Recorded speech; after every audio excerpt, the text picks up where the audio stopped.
and welcome to Newsroom series on Channels Television. I'm Ayotunde Balogun, and today, of course, we shall be taking a look at the Southwest region. But before that, let's give you the news headlines for the day.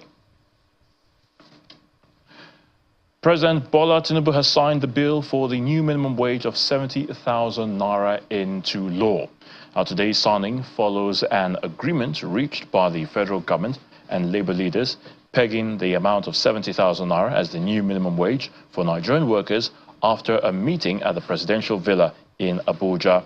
This new figure replaces the 30,000 naira minimum wage that expired earlier this year. A National Assembly delegation led by the President of the Senate, Godswill Akpabio, and some members of the House of Representatives were around to witness the groundbreaking event. Ahead of the planned nationwide protest, the Minister of Education has directed that vice-chancellors of all Nigerian universities should take proactive steps to ensure the security and safety of the university community, including staff and students. A statement signed by the Acting Executive Secretary of the National Universities Commission, Mr. Chris Miyake, says in addition, vice-chancellors are to issue specific statements to assure staff and students of their safety. The statement adds that it is also advisable that students remain on campus to focus on their academic pursuits in order to avoid exposure to any potential danger during the planned protest. The statement further adds that the federal government is not unaware of the right of any Nigerian to peaceful protest, but is concerned about the safety of staff, students, and university property should there be any protest action. The Plateau State Police Command has arrested a suspect in relation to a TikTok video released on a TikTok account allegedly stimulating violence in connection with a planned nationwide protest. In a press statement signed by the Command's Public Relations Officer, Alfred Alabo, the 34-year-old Suleiman Yakubu, a resident of Jos North, was trailed and arrested at the Amadu Bello Way on Sunday afternoon through an informant. The Plateau State Commissioner of Police, Emmanuel Additional, restates that the police will intensely resist any attempt by mischief makers to plunge the state into chaos, stressing the need for peace in the state before, during, and even after the protest. He therefore urges citizens to be law-abiding and refrain from making inciting comments that will threaten peace and security in the state, and report any suspicious activities to the police.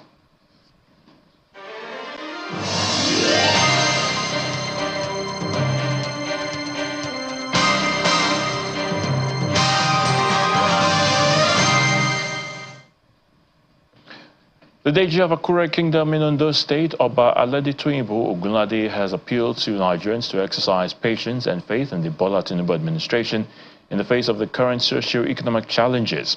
He made the call in Abeokuta shortly after meeting with former President Olusegun Obasanjo at his Olusegun Obasanjo Presidential Library residence and the Alake, who is the paramount ruler of Egbaland, Oba Adedotun Aremu Gbadebo, in his palace in the state capital. The first-class monarch explained that President Bola Tinubu, who is just 1 year in office, needs more time to address and lessen the nation's economic hardship being currently faced by Nigerians. You know, when this president took over the governorship of Lagos State, the economy was like this. He said they should wait, and he turned everything around. And he's appealing to the whole nation that they should wait. This is just for 1 year. The economy was a mess before he took over. Let them wait. Before you know, before he finished the first time, they will be calling Lekonsi. Now, the Deputy Governor of Lagos State, Quadri Hamzat, is calling for calm and patience in the face of the planned protest across the country.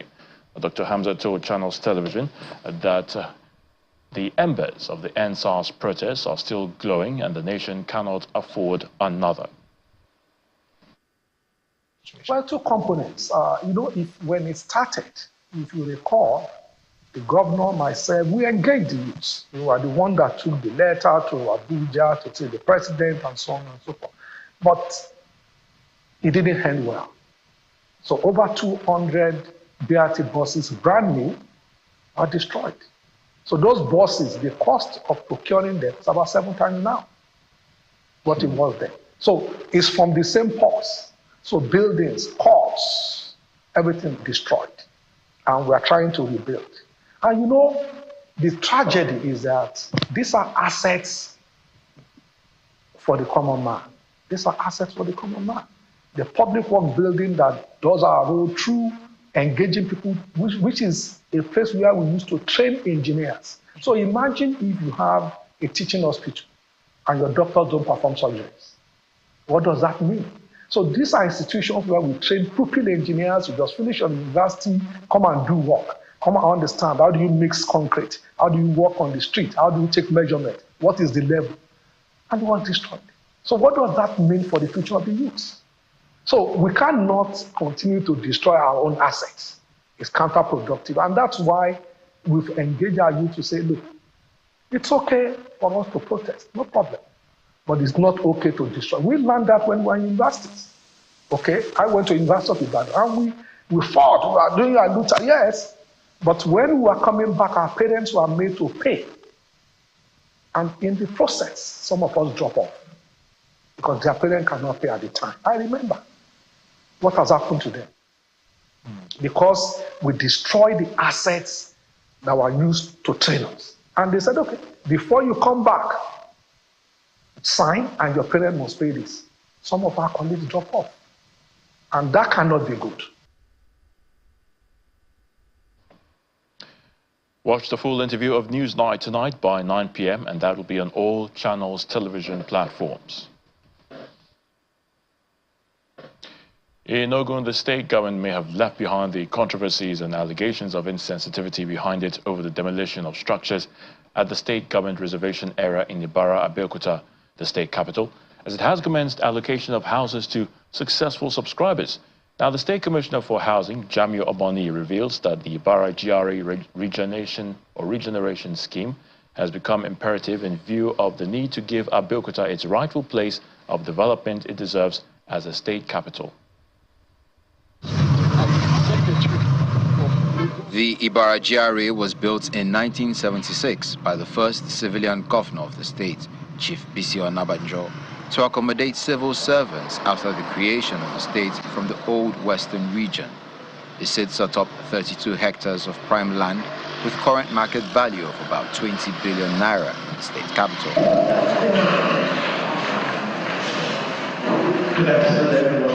Addressing subscribers to the scheme, the State Commissioner for Housing said the structures at that area have diminished in value, hence the need for regeneration through the urban renewal project of the state government. Currently, 35 units of 5-bedroom and 2 boys' quarters duplexes are being constructed by the state government to serve as a prototype of what is expected of subscribers to ensure uniformity.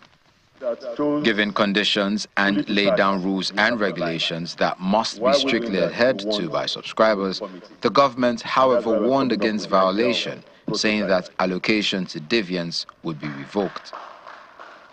Uniformity externally, where you can alter the internal to your what?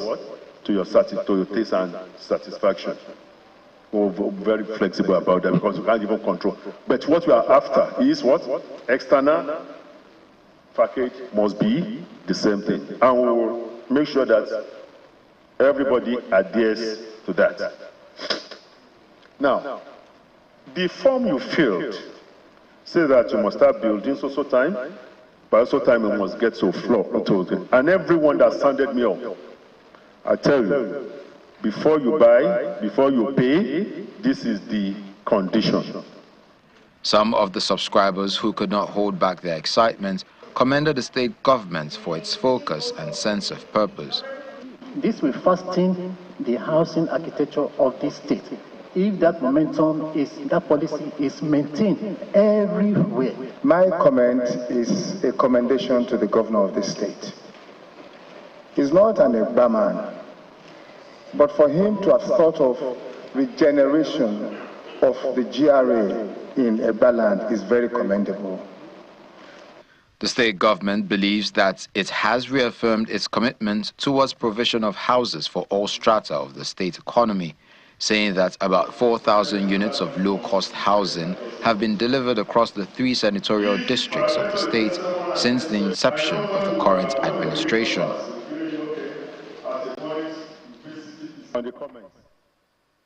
The Oyo State government is rolling out interventions aimed at improved livestock production across the state in a bid to achieve food security.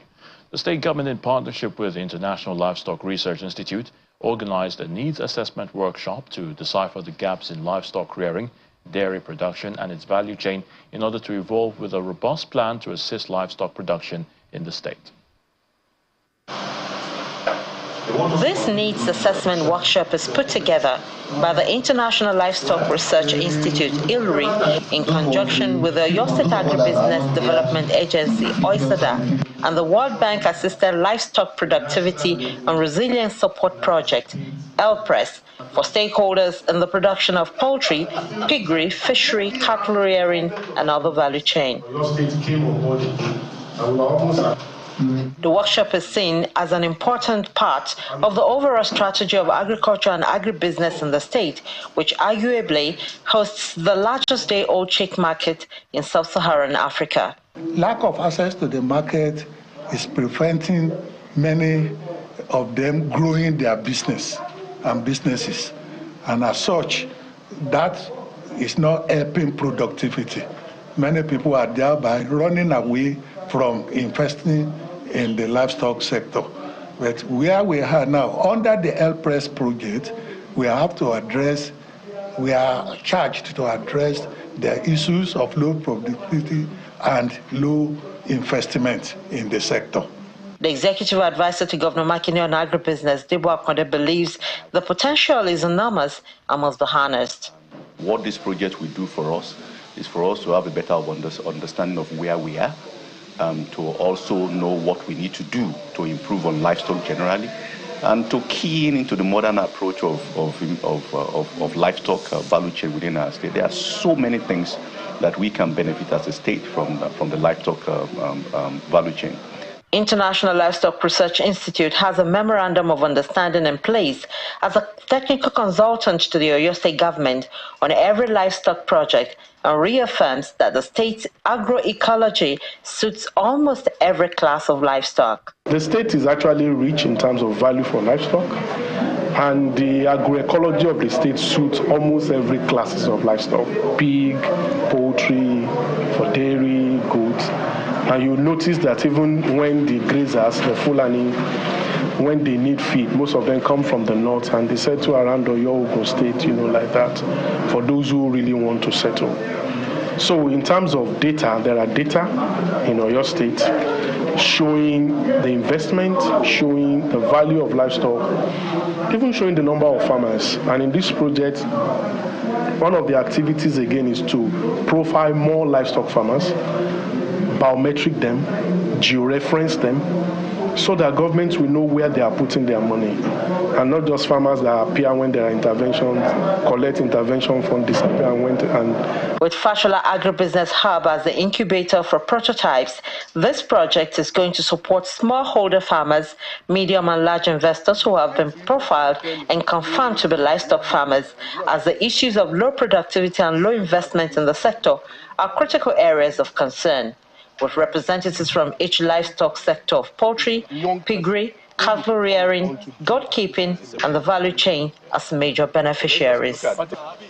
Bukola Oriowo, Channels Television News. The federal government says it remains committed to adequate access to universal basic education across Nigeria. To this end, capacity training was organized for the UBE Effective Schools program to enhance the quality of learning and reduce out-of-school children in the country. A total of 56 master trainers for the program, selected from states across the southern part of the country, including Kwara and Kogi states, have been trained in Ibadan, the Oyo State capital.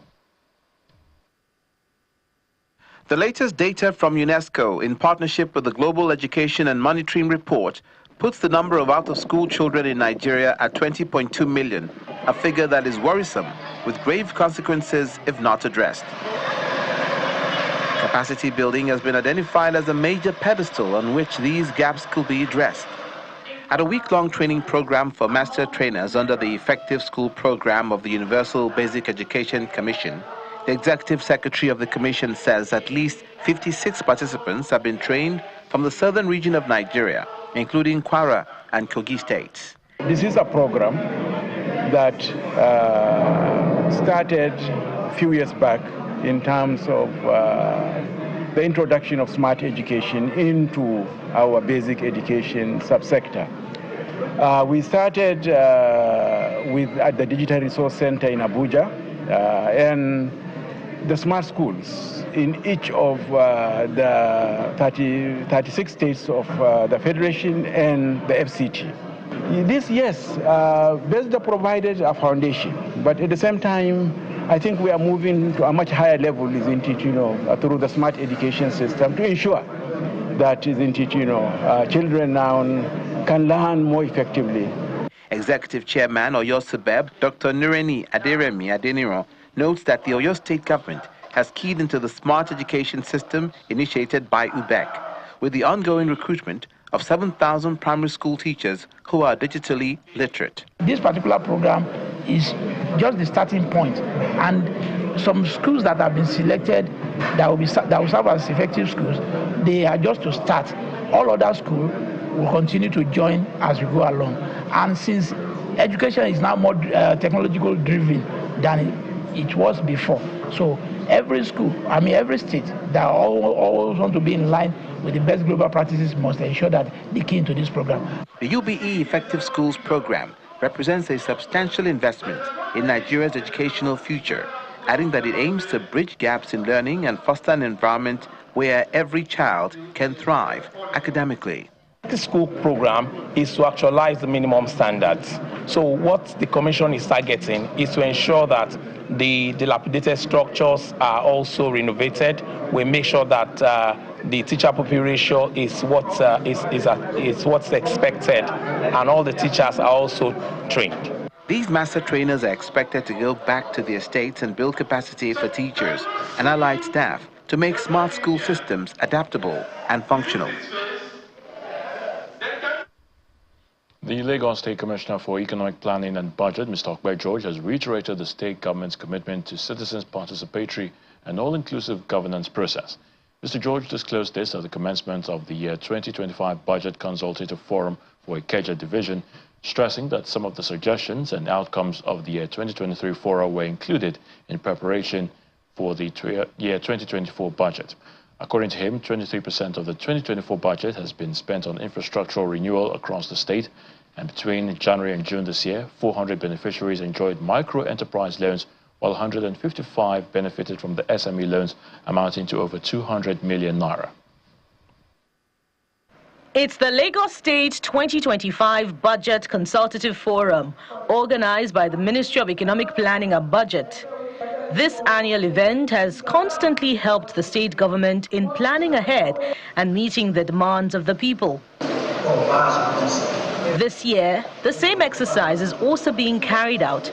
Representatives of Ikeja Division, traditional rulers and other stakeholders converge on the multipurpose hall Agidingbi Ikeja, Lagos, to deliberate on how to move the state forward for the benefit of all.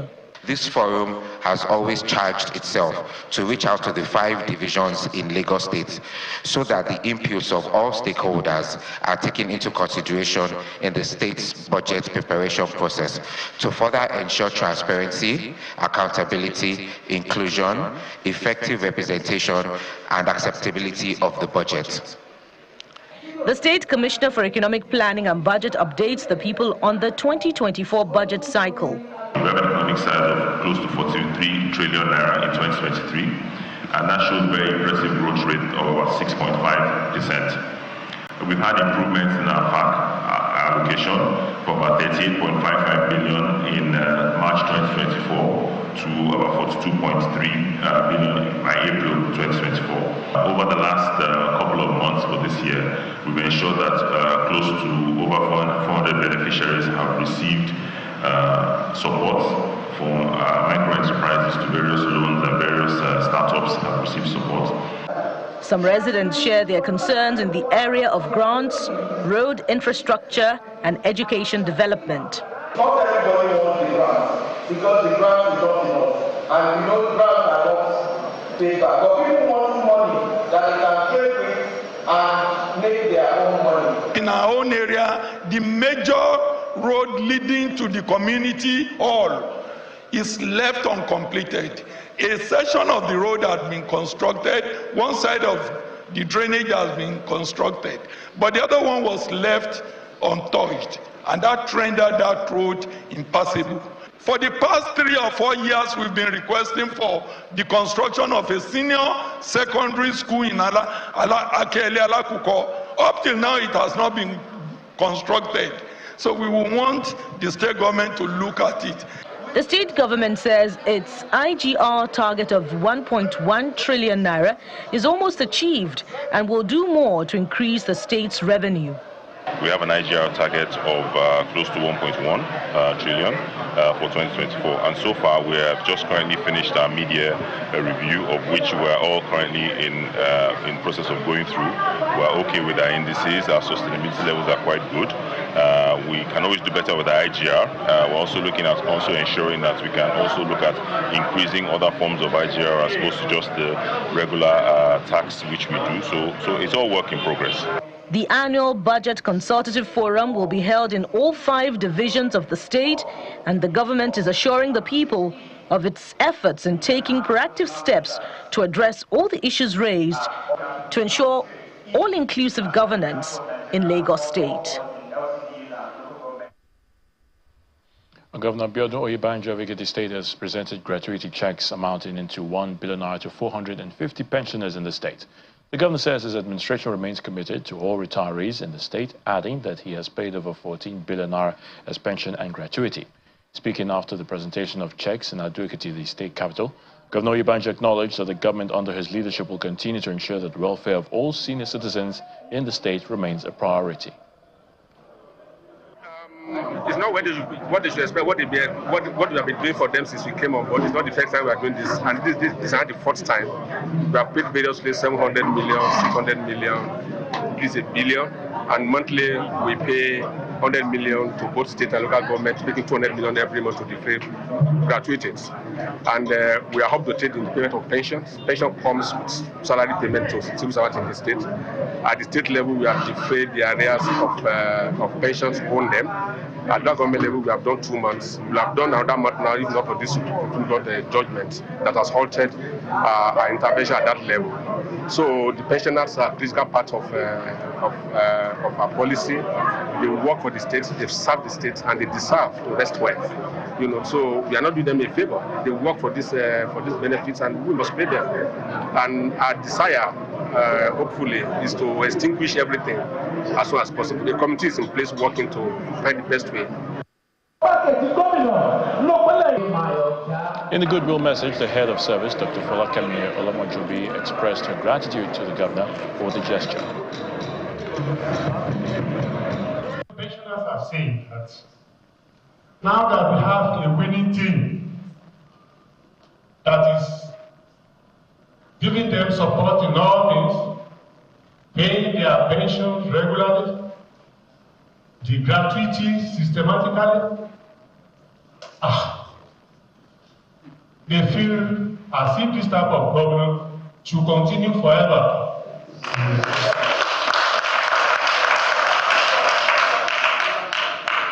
And so, they said, any opportunity I have to discuss with the government, that I should even beg him to apply for second term. And that's Newsroom series. Many thanks for watching. I'm Ayotunde Balogun.